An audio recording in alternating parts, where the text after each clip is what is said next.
कहते मैंने सुना था कि नाफरमान की रूह बहुत मुश्किल से निकलती है और जो नेक लोग होते हैं उनकी रूह आसानी से निकलती है।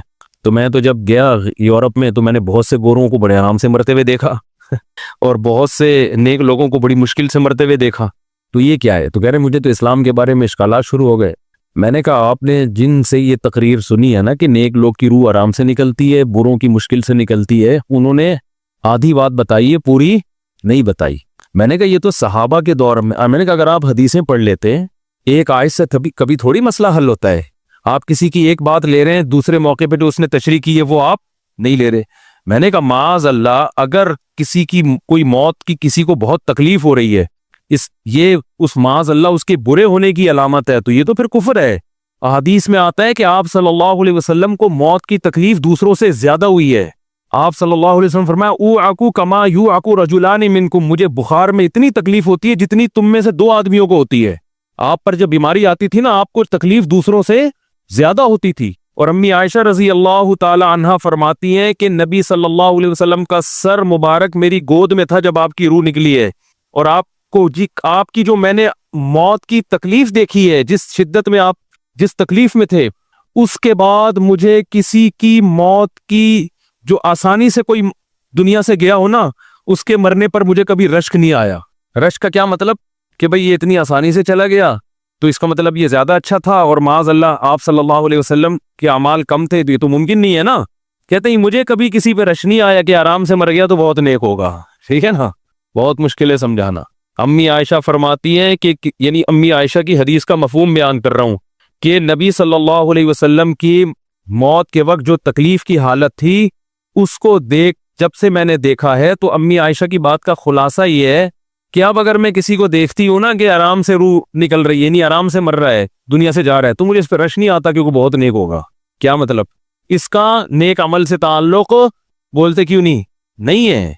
लेकिन हमारे यहाँ सारा मदार किस पर है? मरने के बाद शक्ल कैसी है उसकी? आड़ा तिरछा हो गया तो जहन्नम में जा रहा है इसका मतलब। और अगर मरा हुआ है, दांत खुले में, ऐसा लग रहा है मुस्कुरा रहा है, सीधा कहाँ जा रहा है?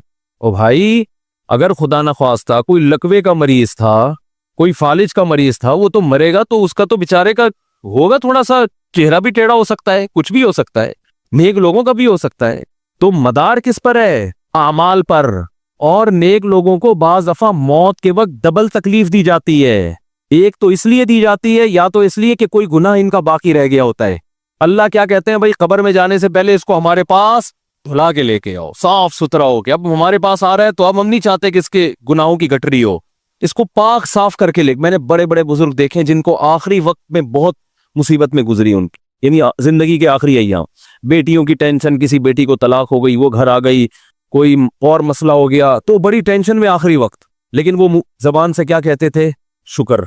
क्या शायद अल्लाह ताला हमारे गुनाहों को माफ करना चाहता। औलाद की हदीस में आता है कि इंसान को उसकी घरवाली की तरफ से, उसकी औलाद की तरफ से, उसके जिस्म की तरफ से तकलीफें पहुंचती रहती हैं और उसके गुनाह माफ होते रहते हैं। हत्ता लकी अल्लाह ताहिरन मुतहरा, जब अल्लाह के पास आता है नीट क्लीन, बिल्कुल गुनाहों से पाक साफ हो गया। लेकिन ये तकलीफ होती है जिसमें सब्र की तौफीक भी मिलती है, क्योंकि अल्लाह दे रहा है ना तकलीफ, और अल्लाह सजा के तौर पे नहीं बल्कि कफारे के तौर पे, ताकि हमारे पास आए तो साफ सुथरा हो गए। तो इस तकलीफ में फिर सबर की तौफीक, इसलिए उलमा कहते हैं जिस तकलीफ में सबर की तौफीक मिल रही है, समझ लो ये रहमत है।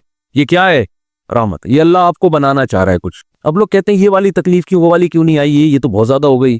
तो भाई अल्लाह से कोई नहीं लड़ सकता, वो जो दे रहा है वो उस पर सबर करो। इसी को कहते हैं तकदीर पर रिजा, जो अल्लाह ने मुकद्दर किया है अब उसमें क्या है, कोशिश करेंगे, अल्लाह से आफियत मांगे, ए अल्लाह हमें तकलीफें नहीं चाहिए, हम तो वैसे ही कमजोर हैं, ऐसा ना हो तकलीफ में और ही नाफरमानी पे ना आ जाए, हमें तो खुशियों भरी जिंदगी चाहिए, और अल्लाह उन खुशियों में शुक्र की तौफीक दे के गुनाह माफ कर दे। ठीक है ना। जैसे लोग हकीम के पास जाते हैं, हकीम साहब के पास 2 तरीके होते हैं इलाज के। एक तरीका तो ये कि भाई ये कड़वी गोली है, 2-3 खाओगे फिटफाट हो जाओगे, इसमें ये भी परहेज, ये भी परहेज, वे भी परहेज। और एक तरीका होता है भाई दूध जलेबी खाओ, इलाज लंबा हो जाएगा, लेकिन वो दवा में क्या है, दूध जलेबी। तो आप कहते हो भाई ये दूध जलेबी वाला मुझे दे दो, ठीक है लंबा इलाज करवा लूंगा, फायदा देर से होगा, लेकिन मैं ये करेले का जूस नहीं पी सकता। तो हम नालायक लोग हैं। शुक्र से भी इंसान के तरक्की होती है, तो अल्लाह से ये मांगना चाहिए अल्लाह हमें नेमतें दे, तकलीफों से बचा और शुक्र की तौफीक दे ताकि हमारे दर्जात बुलंद हो। तो शुक्र के भी तो बड़े फजाइल है ना। तो मांगने तो, क्योंकि अब्दियत और गुलामी का तकाजा ये है कि अल्लाह से आफियत मांगी जाए, लेकिन अल्लाह तकलीफ दे दे तो उस पर सब्र। तो हमारे नबी सल्लल्लाहु अलैहि वसल्लम को, हाँ, या तो इसलिए तकलीफ होती है गुनाह माफ, या इसलिए कि दर्जात बुलंद। अल्लाह चाहता है कि भाई ये दुनिया आजमाइश की जगह है, जब आखिरत में आना तो इतना तुझे नवाजूं। तो हमारे नबी सल्लल्लाहु अलैहि वसल्लम जन्नत में आखिरत में सबसे आला मकाम किसका होगा? सैयदुल अंबिया मोहम्मद सल्लल्लाहु अलैहि वसल्लम, हजरत आदम से भी ज्यादा, नूह अलैहिस्सलाम से भी ज्यादा। तो अल्लाह ने फरमाया कि आपको प्रोटोकॉल देने के लिए आखिरी जो अब आपका आखिरत का सफर है ना, उसमें मादी तकलीफ आपको दूसरों से ज्यादा दी जाएगी। यही वजह है कि हजरत फातिमा रजी अल्लाह ताला अन्हा, आपकी चहीती बेटी, जब उन्होंने आप सल्लल्लाहु अलैहि वसल्लम की उस तकलीफ को देखा ना, जो मौत के वक्त तकलीफ थी और जो बुखार की शिद्दत थी, वाह करबा अबता, फरमाती थी हाय मेरे वालिद का कर्ब। बहुत ज्यादा गमजदा हो गई उनको देखकर, किस कदर तकलीफ में है। तो आप सल्लल्लाहु अलैहि वसल्लम ने फरमाया ला करबा अला अबी का बादल यौम। कैसे तसल्ली के जुमले।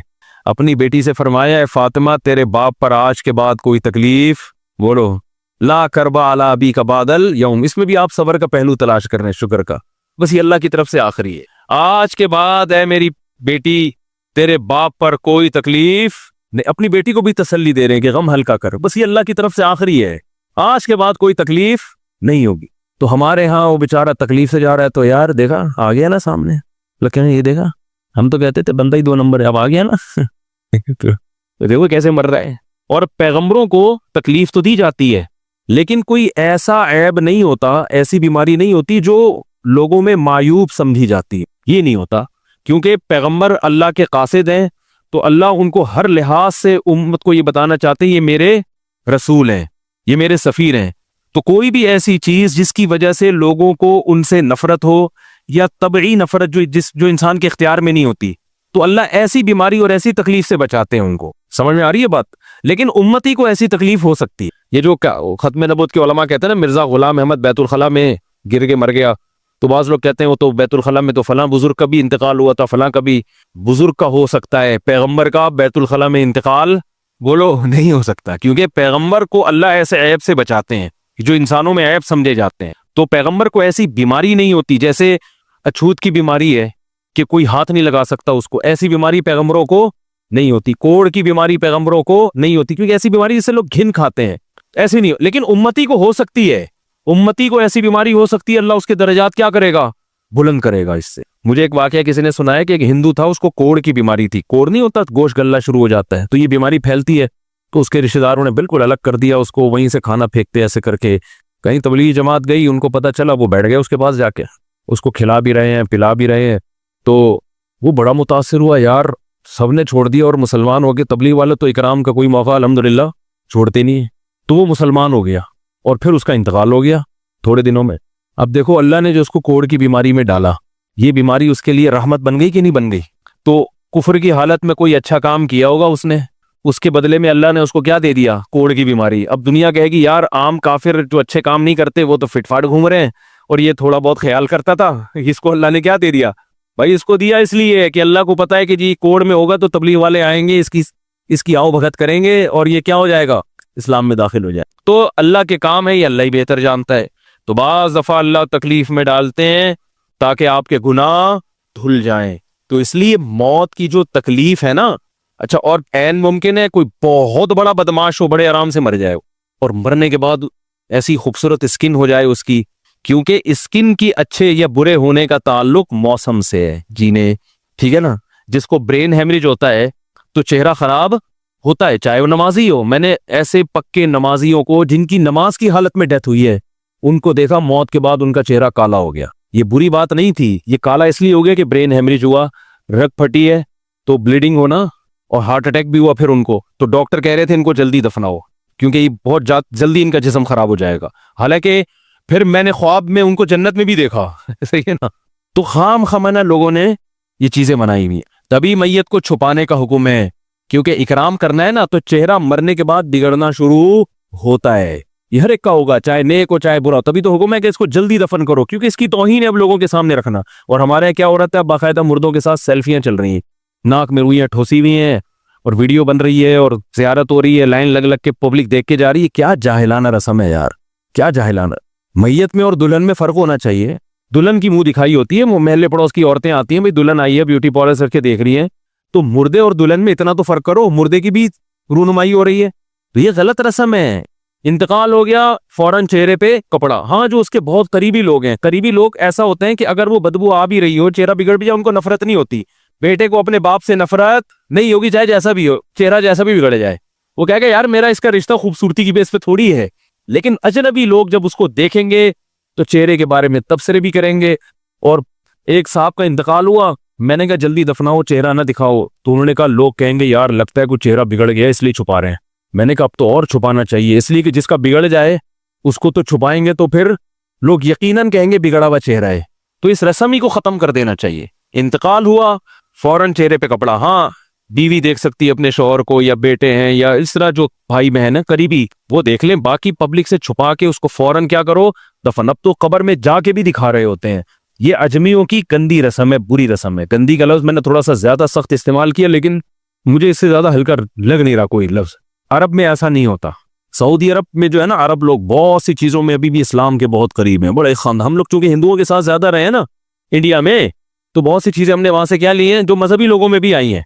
अरब में ये सिस्टम नहीं मिलेगा आपको। अरब में जब तक जिंदा है, एहतराम, अदब, तमीज। इंतकाल हो गया, फौरन से पहले दफनाया, कब्र पे तख्ती भी नहीं लगाते। वो जब जायज है तख्ती लगाना, लेकिन वो भी नहीं लगाते। कह रहे अब इसको तख्तियों की जरूरत नहीं है, अब दुआओं की जरूरत है। दुआएं होती रहती हैं अब्बा के लिए, सदक़ात व खैरात करते हैं। तब ऐसा सदके करते हैं अरब कि आपकी सोच होगी। ऐसी सखावत है अरबों में, अपने अब्बा के लिए, अपनी अम्मा के लिए दुआएं करते हैं। वो मैंने बताया ना, एक वाकया मैंने बहुत पहले सुनाया था। जद्दा में मैं किसी के यहाँ ठहरा हुआ था, सऊदी अरब में, पाकिस्तानी थे वो किसी अरब के साथ 30 साल से मुलाजमत कर रहे थे। अरबों का ना आपको एक पहलू दिखाया जाता है मीडिया पे, जो अच्छा पहलू है वो नहीं दिखाया जाता। और इस्लाम की वजह से उनमें खूबियां हैं, वो नहीं दिखाया जाता। तो एक अरब शेख था जिसकी, हाँ ये मुलाजिम। दूसरा, अरब का जो असल कल्चर आपको मिलेगा गांव देहातों में। शहरों में तो पता नहीं कौन कौन आगे आबाद हुआ है, उसमें अच्छे भी हैं बुरे भी हैं। कह रहे मैंने देखा कि वो एक अरब शेख अपनी फैक्ट्री से निकला, मैं तो एक भिखारी आया, उसने अल्लाह के नाम पे कुछ मांगा। इसके पास पता नहीं तनख्वाह बांटने निकल रहा था, क्या निकल रहा था, इसके पास बहुत सारे पैसे थे रियाल। तो इसने उसको भिखारी को दे दिए।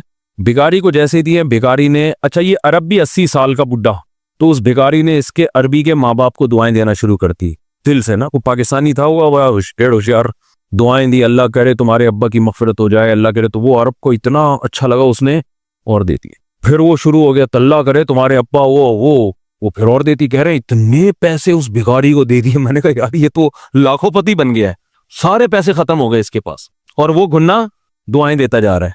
वो जो घुन्ना था ना, वो क्या कर रहा है, वो भी घुन्ना बन के तबीयत से दुआएं दे रहा है वो। और रोना भी आ जाता है पाकिस्तानियों को, आपको पता है। तो कह रहे वो चला गया, पैसे खत्म हो गए। इस अरबी ने कहा अगर ये मेरे पास और भी पैसे होते ना, ये दुआएं देता रहता मैं पैसे। बाज ऐसे जज्बात हो जाते हैं ना इंसान के कि उसको लगता है कि शायद ये दुआ कबूल हो रही है, बाज दफा ऐसी कैफियत आ जाती है इंसान के ऊपर।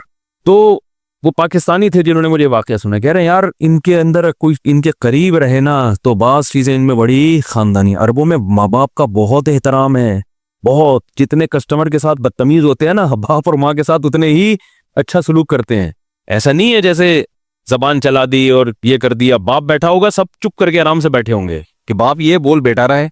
हमारे यहाँ बेटा बाप लग, मैं तो लोगों से पूछता हूँ ये पहले क्यों, कि मुझे ऐसा लग रहा है आपका बच्चा आपसे पहले पैदा हो गया, यानी वो बाप बना हुआ होता है। ठीक है ना, बातें ऐसे कर रहा होता है कि जो बेटा है वो बाप लग रहा है, जो बाप है वो बेटा लग रहा है। तो खैर कहां से कहां बात चली गई, क्या बात कर रहा था। अरे यार ये तो मौजू को कोई पकड़ के रखे, ये बहुत बड़ी जाहिल पीर की बात तो मैंने शुरू की थी, शैतान हवा वगैरह सब हो गया। हाँ, ये बात चल रही थी कि मौत की तकलीफ अगर किसी को होती है, मैं ये बता रहा था कि इस्लाम की बातें इलॉजिकल बात इस्लाम नहीं करता।